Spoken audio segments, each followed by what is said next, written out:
ನಮಸ್ತೆ ವೀಕ್ಷಕರೇ, ಹಾಸ್ಯ ಧಾರಾವಾಹಿಯ ಶನಿವಾರದ ಸಂಚಿಕೆ ಆರಂಭದಲ್ಲಿ ಈ ಕಡೆ ಒಂದು ಫೋನ್ ಬಂದಿರುತ್ತೆ. ಅನ್ನೋನ್ ಫೋನು ರಿಸೀವ್ ಮಾಡಬೇಕು, ಯಾವುದು ಅಂತ ಚೆಕ್ ಮಾಡಬೇಕು ಟ್ರೂ ಕಾಲರಲ್ಲಿ ಅಂತ ರೋಹಿಣಿ ಮತ್ತು ಮನೋಜ ಹೋಗಿರ್ತಾರೆ.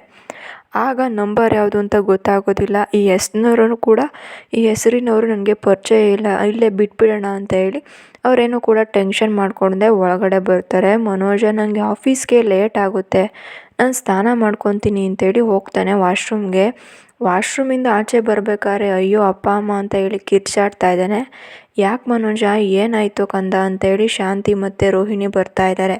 ಅಮ್ಮ ಯಾರೋ ಬಚ್ಚಲ ಮನೆಯಲ್ಲಿ ಬಿಸಿನೀರು ಇಟ್ಬಿಟ್ಟಿದ್ದಾರೆ ಅಮ್ಮ, ಮೈಯೆಲ್ಲ ಎಷ್ಟು ಕೆಂಪಾಗಿದೆ ನೋಡು, ಬೊಬ್ಬೆ ಬಂದ್ಬಿಟ್ಟಿದೆ ಅಂತ ಹೇಳಿ ಹೇಳ್ತಾ ಇದ್ದಾರೆ. ಅಯ್ಯೋ ಇದನ್ನೆಲ್ಲ ಮಾಡಿರೋದು ಮೀನಾ ಅಲ್ವಾ, ಏ ಮೀನಾ ಬಾರೆ ಇಲ್ಲಿ ಅಂತೇಳಿ ಕರಿತಾ ಇದ್ದಾರೆ. ಆಗ ಸೂರ್ಯ ಬರ್ತಾ ಇದ್ದಾನೆ ಅಲ್ಲಿಗೆ. ಇದನ್ನೆಲ್ಲ ಮಾಡಿರೋದು ಮೀನಾ ಅಲ್ಲ, ಈ ಒನ್ ಆ್ಯಂಡ್ ಓನ್ಲಿ ಸೂರ್ಯ ಅಂತೇಳಿ ಹೇಳ್ತಾ ಇದ್ದಾನೆ.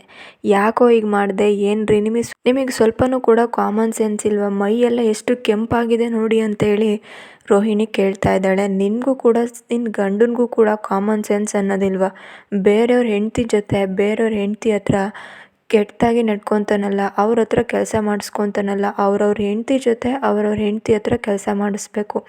ಅದನ್ನು ಬಿಟ್ಟು ಬೇರೆಯವ್ರಿಗೆ ಕೆಲಸ ಹೇಳಿದ್ರೆ ಈ ಸೂರ್ಯ ಹೀಗೇ ಮಾಡೋದು. ಇನ್ನೊಂದು ಸಲ ಏನಾದರೂ ನನ್ನ ಹೆಂಡ್ತಿಗೆ ಅದನ್ನು ಮಾಡು, ಇದನ್ನು ಮಾಡು, ಅದನ್ನು ತೊಳಿ, ಇದನ್ನು ತೆಗಿ ಅಂತ ಹೇಳಿದ್ರೆ ಹೀಗೇ ಇರುತ್ತೆ. ಇದು ಕೇವಲ ಬರೀ ಟ್ರೈಲರ್ ಅಷ್ಟೇ ಅಮ್ಮ ಅಂತ ಹೇಳಿ ಹೇಳ್ತಾ ಇರ್ತಾನೆ ಸೂರ್ಯ. ಅವರೆಲ್ಲರೂ ಕೂಡ ಹೇಳೋದನ್ನ ನೋಡ್ತಾ ಇರ್ತಾರೆ. ಹೋಗಮ್ಮ ಮನೋಜನ ಕರ್ಕೊಂಡು ಸ್ವಲ್ಪ ಕೊಬ್ಬರಿ ಎಣ್ಣೆ ಹಚ್ಚೋಗು ಅಂತೇಳಿ ಕಳಿಸ್ತಾ ಇದ್ದಾರೆ ಇಲ್ಲಿ ಶಾಂತಿ ಅವರು. ರೀ ಯಾಕ್ರಿ ಹೀಗೆಲ್ಲ ಮಾಡ್ತೀರಾ, ಸುಮ್ಮನೆ ಇರೋದಕ್ಕಾಗಲ್ವ ನಿಮಗೆ ಅಂತೇಳಿ ಹೇಳ್ತಾ ಇದ್ದಾಳೆ ಇಲ್ಲಿ ಮೀನಾ ಅವರು.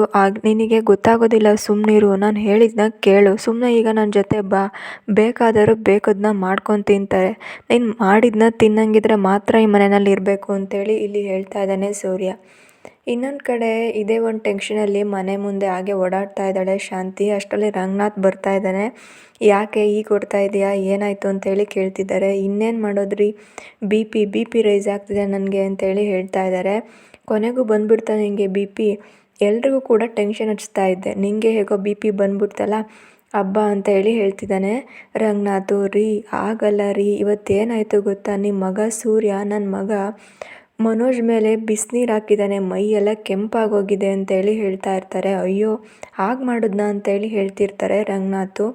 ಅಷ್ಟರಲ್ಲಿ ಅಲ್ಲಿಗೆ ಸೂರ್ಯ ಬರ್ತಾ ಇದ್ದಾನೆ. ಅಪ್ಪ, ನನಗೆ ಅಷ್ಟೊಂದು ಸುವರ್ಣಾವಕಾಶ ನನಗೆ ಸಿಗಲಿಲ್ಲ, ಮೈ ಮೇಲೆ ನೀರು ಹಾಕುವಷ್ಟು ಸುವರ್ಣಾವಕಾಶ ನನಗೆ ಸಿಗಲಿಲ್ಲ, ಅವನೇ ಆ ಬಿಸಿನೀರನ್ನ ಹಾಕ್ಕೊಂಡು ಮೈನ ಕೆಂಪು ಮಾಡ್ಕೊಂಡಿದ್ದಾನೆ ಅಂತೇಳಿ ಹೇಳ್ತಾ ಇರ್ತಾರೆ.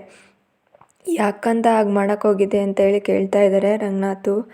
ಇನ್ನೇನಪ್ಪ, ಬೇರೆಯವ್ರ ಹೆಂಡ್ತಿಗೆ ಕೆಲಸ ಹೇಳಿದ್ರೆ ಏನು ಮಾಡಬೇಕು ಹೇಳು, ನನ್ನ ಹೆಂಡ್ತಿ ಎಷ್ಟು ಕೆಲಸ ತಾನೇ ಮಾಡೋಕ್ಕಾಗುತ್ತೆ, ಮನೆಯವ್ರು ಎಲ್ಲರೂ ಕೂಡ ಚಾಕ್ರಿನ ಮಾಡ್ತಾನೆ ಇರ್ತಾಳೆ ಅಂತೇಳಿ ಹೇಳ್ತಾ ಇದ್ದಾನೆ ಸೂರ್ಯ. ಅಲ್ಲಿಂದ ಹೊರ್ಟೋಗ್ತಾನೆ. ನೋಡ್ರಿ ಹೇಗೆ ಮಾತಾಡ್ತಿದ್ದಾನೆ, ನೀವೇನು ಕೂಡ ಹೇಳೋದಿಲ್ಲ ಅಂತೇಳಿ ಹೇಳ್ತಿದ್ದಾರೆ. ಇನ್ನೇನೇ ಹೇಳಬೇಕು, ಅವನು ಹೇಳಿದ್ದು ಕೂಡ ಸರಿ ಇದೆ ಅಲ್ವಾ ಅಂತೇಳಿ ಹೇಳ್ತಾ ಇದ್ದಾರೆ. ಆಮೇಲೆ ಇಲ್ಲಿ ಇನ್ನೂ ಶಾಂತಿ ಕೂಡ ಹೇಳ್ತಾ ಇದ್ದಾರೆ. ರೀ ನಿಮಗೆ ಈ ಮನೆ ಶಾಂತಿಯಿಂದ ಇರಬೇಕು, ನೆಮ್ಮದಿಯಿಂದ ಇರಬೇಕು ಅಂತಂದರೆ ನನ್ನ ಹತ್ರ ಒಂದು ಉಪಾಯ ಇದೆ, ನೀವೇನು ಅಂದ್ಕೊಂಡಿಲ್ಲ ಅಂದರೆ, ಬೇಜಾರು ಮಾಡ್ಕೊಳ್ಳಿಲ್ಲ ಅಂದರೆ ಹೇಳೋಣ ಅಂತೇಳಿ ಕೇಳ್ತಾ ಇದ್ದಾರೆ. ಸರಿ, ನಾನು ಬೇಡ ಅಂದರೂ ಕೂಡ ನೀನು ಹೇಳ್ತೀಯ, ಹೇಳು ಅಂತ ಹೇಳಿ ಕೇಳ್ತಾ ಇದ್ದಾರೆ. ಅದೇನೆಂದರೆ, ಮೀನನ ಮತ್ತು ಸೂರ್ಯನ ಈ ಬೇರೆ ಮನೆ ಮಾಡಿ ಇಟ್ಟರೆ ಚೆನ್ನಾಗಿರುತ್ತೆ ಅಲ್ವಾ ಅಂತೇಳಿ ಹೇಳ್ತಾ ಇದ್ದಾರೆ.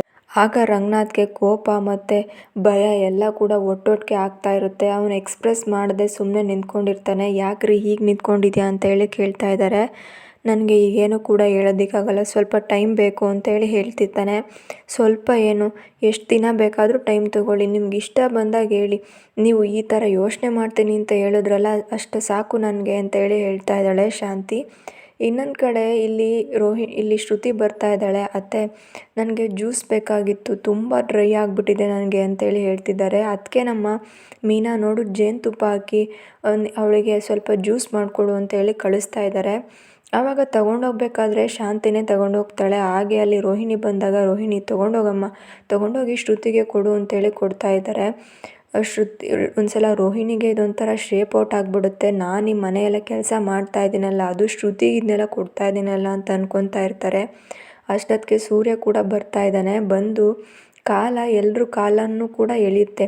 ಇದನ್ನು ನೋಡು, ಈ ಮನೆಯಲ್ಲಿ ರಾಜವೈಭೋಗ ಇತ್ತು, ಕೈಗೊಂದು ಕಾಲ್ಗೊಂದು ಆಳಿದ್ದವರು ಈಗ ಇನ್ನೊಬ್ಬರು ಕಾಲು ಕೆಳಗೆ ನಿಂತ್ಕೊಂಡಿದ್ದಾರೆ ಅಂತೇಳಿ ರೋಹಿಣಿನ ನೋಡಿ ನಗ್ತಾ ಇರ್ತಾನೆ. ರೋಹಿಣಿನ ಜ್ಯೂಸ್ ತೊಗೊಂಡೋಗಿ ಕೊಡ್ತಾ ಇದ್ದಾಳೆ. ಆಮೇಲೆ ಇನ್ನು ನೈಲ್ ಕಟರ್ನ ಇನ್ನೊಂದು ಸಲ ಶ್ರುತಿ ಬರ್ತಾ ಇದ್ದಾಳೆ. ನೈಲ್ ಕಟ್ ಮಾಡಬೇಕಾಗಿತ್ತು ಅತ್ತೆ, ನೈಲ್ಸ್ ತುಂಬ ಬೆಳೆದ್ಬಿಟ್ಟಿದೆ, ಕಟರ್ ಎಲ್ಲಿದೆ ಅಂತ ಹೇಳಿ ಕೇಳ್ತಾ ಇರ್ತಾಳೆ. ಅದಕ್ಕೆ ಅವ್ರ ಅತ್ತೆ ಇದ್ದವರು, ಏನಮ್ಮ ಕಟರ್ ಎಂತಕ್ಕೆ, ನಮ್ಮ ಮನೇಲಿ ನೈಲ್ ಕಟ್ ಮಾಡೋರೇ ಇದ್ದಾರಲ್ಲ, ಇರು ಕರಿತೀನಿ ಅಂತೇಳಿ ರೋಹಿಣಿನ ಕರಿತಾ ಇದ್ದಾರೆ. ರೋಹಿಣಿಗೆ ತುಂಬ ಸಿಟ್ಟು ಬಂದಿರುತ್ತೆ ಈಗಾಗಲೇ, ಇನ್ನೂ ಕೂಡ ಸಿಟ್ಟು ಜಾಸ್ತಿ ಆಗ್ತಿದೆ. ಮತ್ತೊಂದು ಕಡೆ ಇಲ್ಲಿ ಮನೋಜ ಮತ್ತು ಶ್ರುತಿ ಇಬ್ಬರು ಕೂಡ ಶೋರೂಮ್ಗೆ ಅಂತ ಹೋಗಿರ್ತಾರೆ. ಶೋರೂಮ್ಗೆ ಹೋಗಿ ಇಲ್ಲಿ ನಮ್ಮ ಅಣ್ಣ ಕೆಲಸ ಮಾಡ್ತಾ ಇದ್ದಾರೆ ಮನೋಜ ಅಂತೇಳಿ ಹೇಳ್ತಿರ್ತಾರೆ. ಇಲ್ವಲ್ಲ, ಅಂಥವ್ರು ಯಾರು ಕೆಲಸ ಮಾಡ್ತಾ ಇಲ್ವಲ್ಲ ಅಂತೇಳಿ ಹೇಳ್ತಿರ್ತಾರೆ. ಇರಿ ಅವನ್ನೇ ಫೋನ್ ಮಾಡಿ ಕೇಳ್ತೀನಿ ಅಂತ ಹೇಳಿ ಹೇಳ್ತಿದ್ದಾರೆ. ಮನೋಜನಿಗೆ ಫೋನ್ ಮಾಡಿದಾಗ ಮನೋಜ, ನಾನು ಆಫೀಸಲ್ಲೇ ಇದ್ದೀನಿ, ಶೋರೂಮಲ್ಲೇ ಇದ್ದೀನಿ ಅಂತೇಳಿ ಹೇಳ್ತಿರ್ತಾನೆ. ನಾನು ಅಲ್ಲೇ ಇದ್ದೀನಿ ಅಣ್ಣ ಅಂತೇಳಿ ಕೇಳ್ತಿದ್ದಾರೆ. ಒಟ್ಟಿನಲ್ಲಿ ಇವತ್ತು ಮನೋಜ್ ನಿಜವಾದ ಬಣ್ಣ ಬಯಲಾಗ್ಬೋದು, ಎಲ್ಲರ ಮುಂದೆ ಅವ್ನ ಮಾನ ಹರಾಜಾಗ್ಬೋದು ಅಂತ ಅಂದ್ಕೊಂಡಿದ್ದೀವಿ. ನೋಡೋಣ ಮುಂದಿನ ಸಂಚಿಕೆಯಲ್ಲಿ.